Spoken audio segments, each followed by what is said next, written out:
उन्नाव अपनी बेबाक टिप्पणी व तीखे कटाक्ष के लिए चर्चित कांग्रेस नेत्री अलका लांबा अपने एक ट्वीटर के कारण विवादों से घिर गई हैं। मामला उन्नाव के चर्चित दुष्कर्म केस में सजा याफ्ता उन्नाव के पूर्व विधायक कुलदीप सिंह सेंगर से जुड़ा है। सेंगर की बेटी ने उन्नाव एसपी विक्रांत वीर से मुलाकात कर अलका लांबा पर सदर कोतवाली में केस दर्ज कराया है।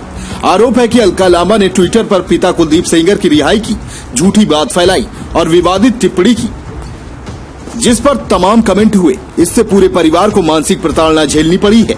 सेंगर की बेटी ने अलका लांबा के अलावा कांग्रेस नेत्री धारणा पटेल पर केस दर्ज कराया है। उन्नाव पुलिस अधीक्षक विक्रांत वीर से मुलाकात के बाद सेंगर की बेटी ने कहा, अलका लांबा ने एक ट्वीट किया था कि मेरे पिता को जमानत मिल गई है। साथ में कुछ आपत्तिजनक शब्दों का इस्तेमाल किया। हालांकि जमानत किसी और की हुई थी। ट्वीट पर कई तरह के कमेंट आए, जिससे मुझे व मेरे परिवार को मानसिक रूप से परेशान होना पड़ा है। मेरे परिवार ने इस मामले में कोई जमानत याचिका दाखिल नहीं की थी, इसलिए मैं एसपी से मिली हूँ। उन्हें पत्र दिया है कि कोई भी बिना जानकारी के हमारे बारे में ट्वीट न करे।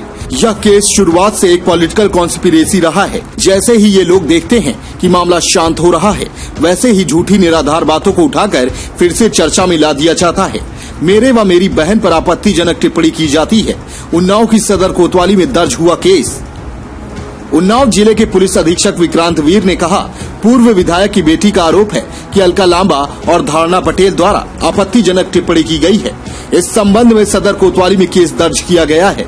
विवेचना के बाद आवश्यक कार्रवाई की जाएगी। वर्तमान में तिहाड़ जेल में निरुद्ध हैं पूर्व विधायक कुलदीप सेंगर।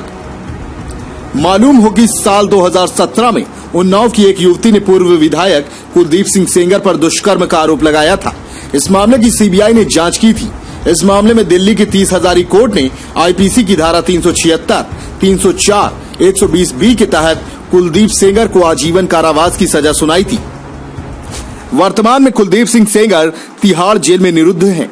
कप्तान साहब, आज एक महिला आई थी और एक एप्लीकेशन दिया है, किस तरीके का मामला है और क्या शिकायत लेकर आई थी आपका? देखिए, एक महिला है, उन्होंने शिकायत की कि दो ट्विटर हैंडल हैं, एक @लांबा अलका और दूसरा @धारणा पटेल कैपिटल INC। इससे उनके परिवारजनों के खिलाफ कुछ अभद्र टिप्पणी की गई है। इस संबंध में उन्होंने शिकायत की थी। इस संबंध में हम लोग थाना कोतवाली नगर में मुकदमा दर्ज किया जा रहा है और विधिक कार्रवाई की जाएगी। मकसद था, कप्तान को प्रार्थना पत्र दिया है, किस मामले में दिया? अलका लांबा जी ने एक ट्वीट किया था जिसमें उन्होंने लिखा था कि मेरे पिता की ज़मानत मिल गई है और साथ ही में कुछ आपत्तिजनक शब्द भी इस्तेमाल किए थे। मैं बताना चाहती हूँ कि ज़मानत किसी और की हुई है और हमने ऐसी कोई ज़मानत डाली ही नहीं थी। और अलका लांबा जी फेक न्यूज़ जो फैला रही हैं, उसकी वजह से जो नीचे कमेंट्स आए, उसकी वजह से मेरी बहन, मैं, हम सबको जो मानसिक प्रताड़ना हो रही है, इसकी वजह से मैं कप्तान साहब के पास आई थी प्रार्थना पत्र लेके कि उन पर कार्रवाई की जाए, ताकि आगे से कोई भी बिना जाने बिना सोचे कुछ भी ना लिखे हमारे बारे में। और ऐसी कोई बेल अभी तक डाली नहीं गई है। हमारा मामला अभी हाई कोर्ट में पेंडिंग है। क्या लग रहा है कि कांग्रेस लगातार पॉलिटिक्स कर रही है इस पूरे प्रकरण को लेकर के? क्या जिस तरह से अलका लांबा का पूरा बयान आया? सर, ये पूरा केस शुरुआत से लेके अभी तक एक पॉलिटिकल कॉन्स्पिरेसी ही रहा है। जैसे ही ये लोग देखते हैं कि मामला शांत हो रहा है, कहीं ना कहीं से लाके कोई झूठ तथ्यहीन बातें अपने ट्विटर हैंडल से फैलाना शुरू कर देते हैं। हम लोग आज तक शांत रहे, अजीबोगरीब चीज़ें लिखी जाती हैं, अपशब्द लिखे जाते हैं मुझे, मेरी बहन को, मेरी माँ को, लेकिन अब बहुत हो गया। अब इसीलिए मैं एसपी साहब के पास आई थी कि अब से जो भी फेक न्यूज़ फैलाएगा हम उस पर कार्रवाई जरूर करेंगे।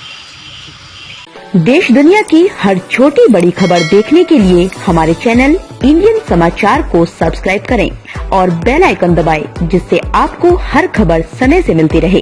सभी देश और प्रदेश वासियों को द इंडियन समाचार के पूरे परिवार की तरफ से ईद की दिली मुबारकबाद।